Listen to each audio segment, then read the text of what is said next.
আন্দোলনের শরীর হয় আনুমানিক 2টা থেকে 2:30টার মধ্যেই তার উপরে এই বিষয়টা চালানো হয়। তখন বিবিসি, সিএনএন, আল জাজিরা আর সোশ্যাল মিডিয়ার মাধ্যমে এটা সারা বিশ্ব অবলোকন করেছে এবং এই নির্মমতাকে একদম মেনে নিতে পারেনি।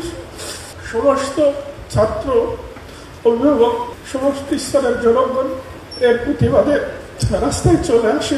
তারই ধারাবাহিকতায় আমরা আজকে দ্বিতীয় স্বাধীনতা বলি।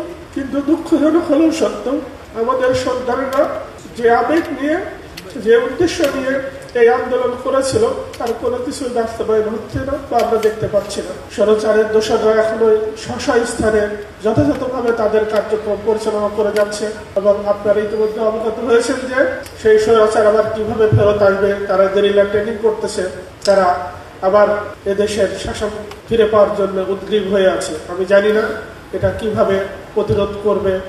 এবং বর্তমান যে অন্তর্বর্তীকালীন সরকার বলি, তাদের ক্ষেত্রে একটা কথা আমি সবসময় বলে আসছি যে আমার সন্তান নিহত হলো পুলিশের নির্মম অত্যাচারে এবং বিগত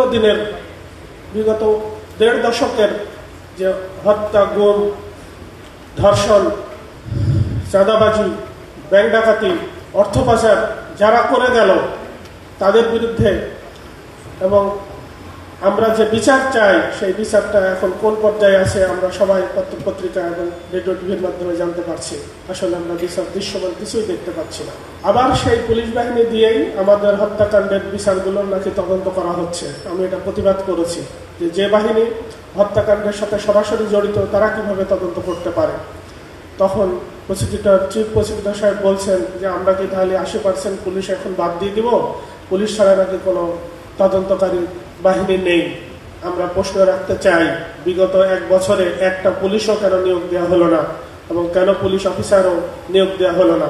গত এক অনুষ্ঠানে মাহমুদুর রহমান আমার দেশের সম্পাদক প্রশ্ন রেখেছেন যে আমি তো একসময় 5 বছর সরকারি চাকরি করেছি, শর্ট ট্রেনিং দিয়ে 3 মাস 6 মাসের জন্য হলেও এই সরকার পুলিশ অফিসার নিয়োগ করতে পারতো, পুলিশ সদস্য নিয়োগ করতে পারতো, কিন্তু তারা এই কাজটা করে নাই। কেন করে নাই? আমরা যারা ভুক্তভোগী আমরা বুঝতে পারছি। আমাদেরকে এই সমস্ত এই প্রহসনের কথা শোনানো হচ্ছে।